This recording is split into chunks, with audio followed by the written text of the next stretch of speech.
Hi, this is Ellie Michaels, and you're watching the Matt Balaker Podcast.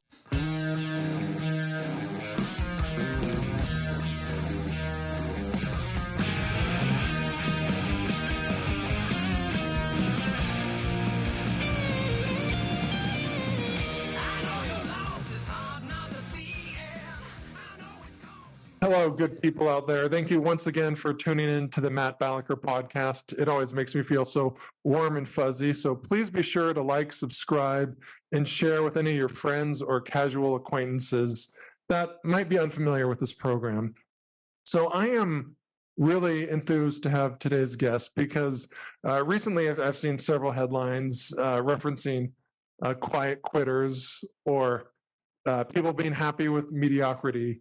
And it kind of casts a negative light on Gen Z and millennials. And today's guest is really the opposite of that. He's a proud Michigander with talent and drive. He's a budding social media marketeer. He's an author with a passion for history, theater, drama, and storytelling. He's the writer of the Between Heaven and Hell series. Please join me in welcoming Ellie Michaels to the program. How you doing, Ellie? Good, you? I'm doing well, and it's great to connect with you because we've worked together in some capacities, but it's cool to just see you in person. And I want to know how many books have you written so far, Ellie? So I have 5 that are physical releases, which consist of Between Heaven and Hell, The Innocent Years, The Youngish Marrieds, Technically Magic, and I Love You, I Hate You, I Miss You, and The Rainbow's End. And then I have one that's digital only right now, which is Our Private World Apart, which is a prequel spin-off of Between Heaven and Hell. And then I just announced yesterday a prequel spin-off of Technically Magic entitled David and Penelope. And then for The Rainbow's End, I want to say beginning of the month, late last month, there is a sequel to The Rainbow's End entitled Night Music. So those 2 are available for pre-order right now. So is there any 15 increment portion of the day where you're not either writing a book, working on cover art, or promoting something you've written, LA? Not, I mean, I've worked day jobs up until very recently, working media management, obviously. So, those are things that I do otherwise. But otherwise, yeah, I'm just writing or dealing with my editor, dealing with my cover person turned personal assistant as of late, and then the video team as well. So yeah. The video, you are a multimedia budding superstar, LA. So you guys, invest in the stock now before it's so unaffordable you can't ever attain it. So I'm curious, where did this passion for writing come from, LA? I've always been into reading. I've always been into storytelling more so than writing, and I would definitely consider myself more of a storyteller as opposed to someone trying to write the next best or next great American novel or anything like that. But when I was 3 or 4 years old, I started to form the idea for Technically Magic, and from there it just kind of time out. At 3 or 4, I was pissing the bed and drinking milk. What like that's uncanny. What, like, tell us more about that, please. So when I was around that age, I was just really obsessed with and bear in mind they do connect when if you were to read the book quasi sort of, but I was really obsessed with the musical Annie, and then I was also really obsessed with the TV show Sabrina the Teenage Witch. The lovely wizard book was nowhere near my radar at that point, thank goodness. But the those two were just kind of like my make-believe type situation where I would just kind of format some of the Orphans from Annie with the magical elements of that TV show. And just from there, it just was always in the back of my head. What were these characters that I had created that had drifted away from what they originally were doing at that moment in time? What would they be doing if they were at school with me, although they never went to the same school, obviously, but stuff like that, basically. And it just kind of grew from there up until around 12. And that's when I started to, like, I would draw pictures of the characters and what have you. I can't draw whatsoever, but, just for the heck of it. And then I would, from there, start to write more script writing as opposed to like actual prose, but it was something that there's probably around 12 drafts. I don't have all of these drafts, unfortunately, of the first novel alone. Okay. So yeah. So at such a young age, you're already formulating characters and scripts. Was it a parent, a teacher, or someone you looked up to? Like, is there someone who kind of helped guide your creative process? Not really. There were always people who were supportive of it, but I have the learning disability dysgraphia. So actually, it's not dyslexia. Dyslexia is when your letters the words are mumbled and you can't, and both when reading and writing. I've always had a very high reading level, which confused all of those people. So I could never really, I can't hold a pencil for very long. I can't hold anything for very long because it affects, because you're not using a pencil when you're dysgraphic. From a young age, I was always typing and what have you, but nobody ever really was like, oh, you should, write down stories and what have you. It was just kind of something that I did. It was something you did. And I'd like to learn more. So, for the lay people out there like me, what constitutes dysgraphia, if I'm pronouncing it correctly?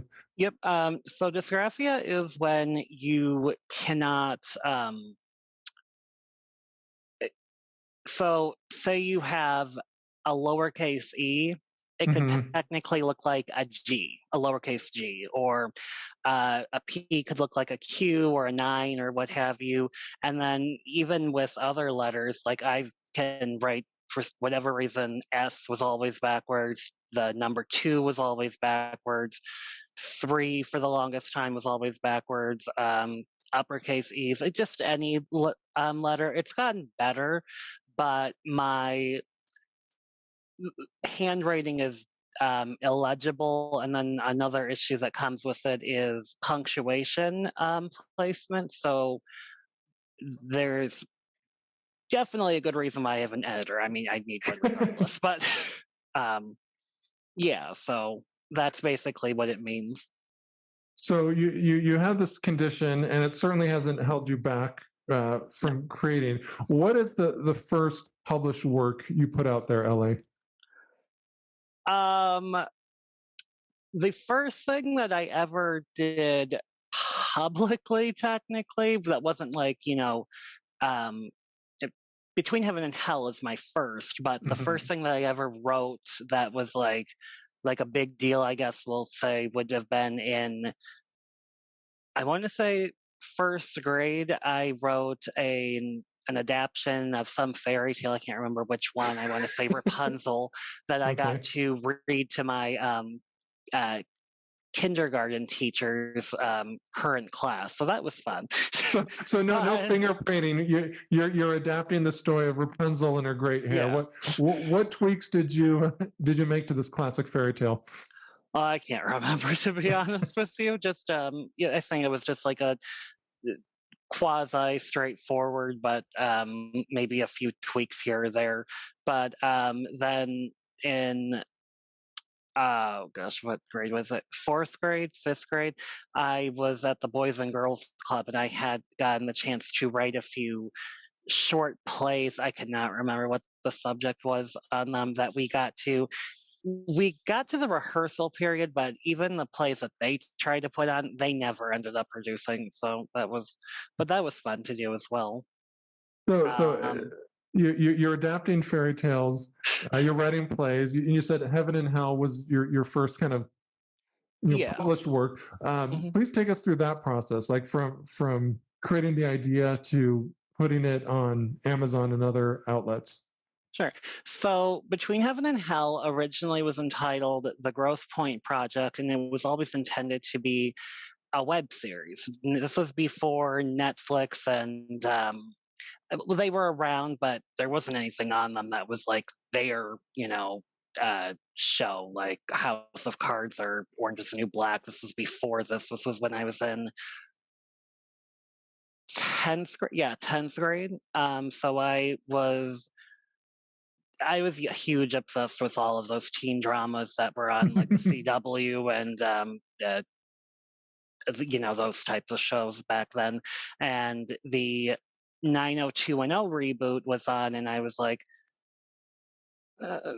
okay, this is boring now. This is a couple seasons and and I was like, well, how would I have written it? But I don't want to just like write fan fiction and what have you. It has, how would I write the same type of show, but in my way? And I was living in Kansas at the time that this happened. And I was like, well, let's do what if a wealthy family had to move to the Midwest, but let's give it another twist. They're not exactly moving to, like just some average town. They're living in a wealthy suburb and what have you. So Grosse Point, which is a real Michigan suburb, was where I placed it. And with the exception of the main family within that version, none of the characters are the same characters that are in the published one. And even then, with the exception of their last name being the same, they all have a different first name now. So Carla became Lucy, Dalton became Xander, and then Lorelai became Langley, although I kept her middle name as Lorelai just because the main reason I changed her first name was because I can't remember how to spell Lorelai when I'm typing. Yeah, I'm glad you know how to do that. Yeah. So from there, I was back in Michigan. I had kind of just put that on pause and was like, well, I really want to write technically magic, my one I've been working on for most of my life, but at the same time, this was probably at the very start of you can self-publish and it's not going, but nobody really knows how to. And it's not a scarlet letter quite yet, but yeah. Right. And it's not, but at the same time, everybody assumes, oh, it's, you're just going to get a box full of books and that's how it's going to be. And I'm like, that's what I always assumed it was going to be until I actually started to do research. But I'm like, I don't want my first book to be technically magic just in case this completely fails in the long run and what have you, because that is a property that means a little bit more to me. So I decided, oh, you can go. No, go ahead. Sorry. Oh, so but I was like, I'll just go with this other one that I have. And there's a couple other stories that I have. Well, there's only two stories that I had previous to starting to publish that I haven't gone about publishing yet, just because I'm not sure if they necessarily work as books, in my opinion, or if that's necessarily the best platform for them to be. But the others, it was like, well, okay, I have this plot. And by that point, I had started to redevelop it as a satire, not as it's pastiche, and it's in the published form of the daytime soap opera genre. Mm-hmm. But in the original draft that I had, which I have a few scripts. I think I only have the pilot, unfortunately, still. My computer crashes like every 5 years, but so it was basically just satire to very on the nose type of stuff where it's like, okay, you can tell this is not supposed to be taken seriously, as opposed to what was published, which you're supposed to take seriously, but you can tell only in the first book, because by the second book I had developed the characters and what have you to the point where it was its own story and what have you. Mm-hmm. But within the first one, it's very much trying to replicate the love triangle that's been going on since 1989, 1990 on The Bold and Beautiful. So, but with a lot of original characters in between, and even the characters that are based on them are really not based on them. They're more just like loving tributes to them. So, you're paying homage to the classic soap opera. So, you write in a genre that's seems like nonfiction, but it's fictionalized. Yeah. Where do you draw inspiration for your stories? Usually people around me and what have you. Usually just trying to trying my hardest not to make it obvious that it's based on somebody, but at the same time, and I try to develop the character before I decide, well, you know what, I'm going to give them this trait, what have you, because by the time that I had finished writing the sequel, The Innocent Years, I had realized, oh, great, this one character is basically one of my best friends at this point. Has your best friend called you out on that? I've told him that it is, but I haven't. I don't think he's gone past like the first half of the first book. That's just... okay. So he has some excitement in store. Oh yeah. What type of books or stories are your favorite to read? I've always enjoyed like a general fiction type situation. I do. I actually like a lot of memoirs, a lot of autobiographies, types of stuff like that. But the people that I kind of always go back to are the late Jackie Collins, so a little bit, spicy type situation. Yeah. But that's not why I had originally gone to her because I was like, oh, well, because when I was originally developing it, I wanted it to be more, I guess we'll go with erotic, but that wasn't necessarily what I was going for. But then I was like, this is actually really interesting. Like, you can't put down the book. And it wasn't necessarily even erotic. It was just like she knew how to write sex and what have you, as opposed to a lot of other romance authors who I would read along the way. But then I also do enjoy like Candace Bushnell, who is the Sex and the City author. More so the later books that she's written, as opposed to that one. That one's just kind of like a book of essays and what have you. But stuff like that. Very, very cool. And what work that you've put out are you most proud of?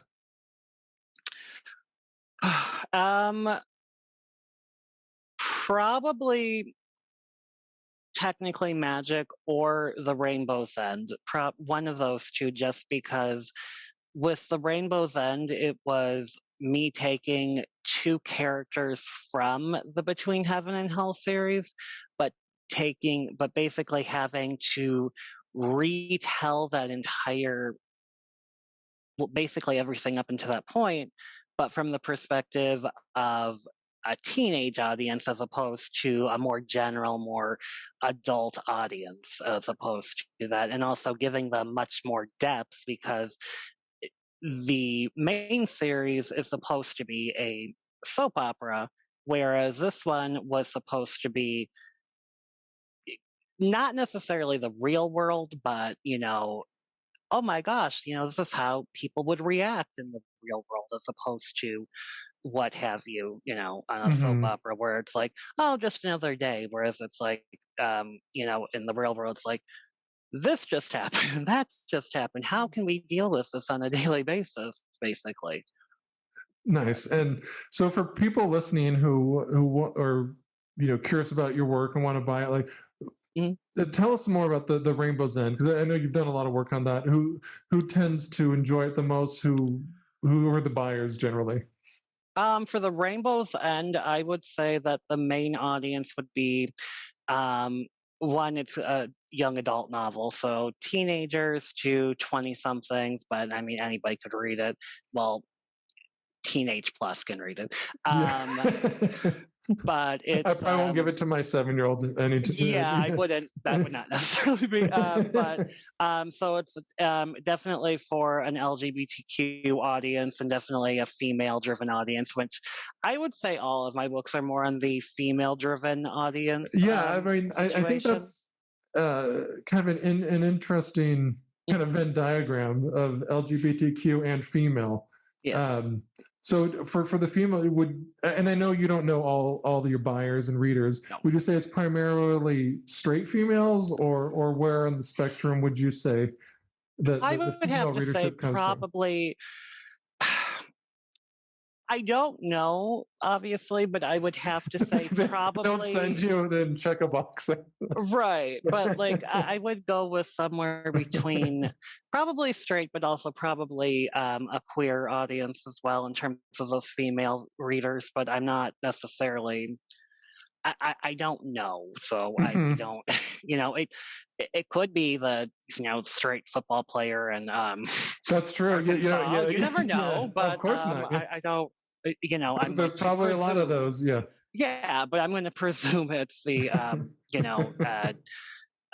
more liberal-minded teenager in the Midwest who's probably either straight and a huge ally or queer, one of the two. So Good. And you hit on kind of I think an important point when it comes to self-publishing. It's like mhm, 20, 30, call it 50 years ago.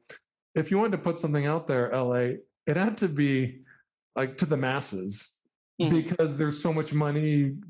You had to physically print the copies before people purchased them, and now there's kind of this direct to consumer model where you can target a niche like you're doing, and which is really cool. I mean, can you think of any other benefits to the self-publishing model compared to the traditional publishing model? um I think that self-publishing is. I think I would love to one day be able to, traditionally publish, but at the same time, up until this point, I've just not had the time to, and it's very a grueling thing. It can be very stressful. It can be very you're dealing with rejection, over and over and over again. And basically, there's Yeah. I attempted with two of my novels to go about that, but at the same time, here's the reality of traditional publishing: you have to have a full novel or a full novel written, Mhm. and you basically have to have it edited as well. You can't, in terms, or proofread. You can't, send something off that's going to be, here's 20 pages, I'll write the rest later on. No, you have to send them. You're only going to send them around 20 to 30 pages, but they're going to expect the rest of it as soon as they decide that they want to read it. And that can be stressful because it's like, well, are you going to actually do anything with it? And then in terms of going about, it, it's just a very it's not as easy as people. Well, it's never. Obviously, I don't think It's any never book is easy. Yeah. easy. Yeah, but it's not. It, they're not going to, and they're also not going to necessarily do any form of advertising for the book if they traditionally publish it. So that's another thing that you're going to basically be stuck doing on your own as well. and you're going to have more restrictions for it because they want certain things. Like, I obviously do a lot of drawings of the characters and Mm-hmm. what have you. I can guarantee you they probably would not let me, if I traditionally published, have all these pictures because people want to, know what the character, they have an idea of what the characters look like in their head. And I'm sure that people who read my books have a different view of what they look like in their head, even with the pictures available online, which is perfectly, fine. But with me, I've always been like, well, this is what the character looks like. This is what I want, and I want a visual medium to advertise with it. So that's the way that I went about it because that's the only way I knew to back then, as opposed to like the videos, which came later and what have you. Yeah, you have a lot more control of how you slice and dice the work. I think a misconception is, for authors or aspiring authors out there is once you write the book, you can do what you want with it. In traditional publishing, they own it. Oh, yeah. You know what I mean? You're a hired gun to create the content, but from there on out, if it becomes a movie, if it becomes a series, I mean, you can be a part of that, but there's certainly no guarantee. No. And I think that is important because I think you're very good at this, Ellie. I've seen it firsthand when it comes to marketing and getting the word out there. I think too many authors, whether it's traditional or self-published, they think, okay, this book's done. It's not my job to get eyeballs on it. What do you say, Ellie? If that's the way that you or the person thinks, you're not going to sell any copies, and that includes if you're like the favorite of the traditional publisher that you're with. You're not going to sell any copies. You need to be doing some type of marketing, whether you're going on podcasts, whether you're going on a YouTube channel, whether you're on. I know I have an author friend who has to go on TikTok all day, every day to get their stuff out, and they have to make videos that are like live action, what have you, because it's not just to get stuff out. It's not easy. You have to be constantly creating content, constantly be talking about the book. And you can take obviously time off from it, but if you don't do anything for the book, you have to, at least, in my opinion, you have to do some form of interaction with the book or the series or your brand as an author at least once a week. But in my opinion, you need to be doing it every day. Every day, yeah, and you have quite a motor. I mean, I've seen your work in action. Where did you get this work ethic? Just growing up with the expectation of I had my father had children later in life, so he still had that mentality of the 80s and not, well, he grew up in the 60s and 70s, but you know what I'm talking about. Yeah. I'm referring to all of his friends had children in the 80s and 90s, and he raised me like that, so I had no choice but to do this and to do that and what have you. And when I first started to work, which I had done a few odd jobs here and there in high school and what have you, but I didn't necessarily start working until I was 18. And then it was always in retail up until now, and realizing, okay, the only way that you are going to get anywhere is to work, which shocks a lot of people. But, and I mean, there's definitely a lot of people who can somehow manage to do absolutely nothing and get paid way too much money. I want to meet those people and get their jobs. I can introduce you to a bunch of them, but it might be hard to replicate. Yeah. So you're saying you worked in retail, and then you realized if I want to make my dreams come true, I got to put in the work. Oh yeah.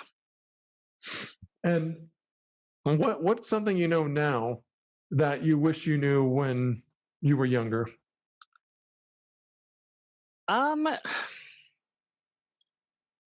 you're never going to please everybody, basically. You're never going to be able to get everybody on your side. You're never going to be able to get everybody to agree with you. You just have to do what's best for you and then move on. It's just, That's you're wise beyond your years. I mean, I've heard the adage, the surest path to failure is trying to please everyone. Were you a people pleaser when you were younger? Is that something you were guilty of? I know I was. I don't know if I was necessarily a people pleaser, but I definitely tried to have everybody like me. But at the same time, I went to 7 different schools throughout my entirety of my time. There was definitely a sense of anxiety, a social anxiety that brewed later in my life, and just trying to be the best at things was a lot harder at that point. And I think that I tried to, I don't know, it just wasn't, I definitely was a people pleaser when I was younger, but it definitely was something that as I got older, it was more difficult to attempt and what have you. Yeah, you have to learn what you're into and focus on that. So we're wrapping up, LA, but I want to know, what are you most optimistic about? The future. Right now, I've recently, as you're aware, have left the world of retail, with the exception of me washing dishes a few nights a week at a place I used to work just to keep the income steady. Sure. For right now. But otherwise, I'm working on being a media marketer, being in publicity, doing stuff like that, just, getting to finally live a life as opposed to just working nonstop, which I'm still going to be doing. I mean, I'm going to a wedding this weekend, and I know I'm going to be working in between all of that stuff. But yeah. But you're able to live the life more on your terms, and I think Yes. that's the new definition of the American dream. So I can attest to your marketing acumen. We've worked together and we'll continue to do so in the future. But for people out there who are looking for some assistance, maybe they want to buy your book or just books or learn more about you, where can they go, Ellie? They can go to my Instagram, which is going to be Ellie Michaels Author, or they can go to Twitter, which is Ellie Michaels 1995. You can go to either one of those platforms, and I'm available for you. And we'll be sure to link to his social media accounts in the description of this podcast. Well, LA, thank you so much for joining us. I really appreciate it.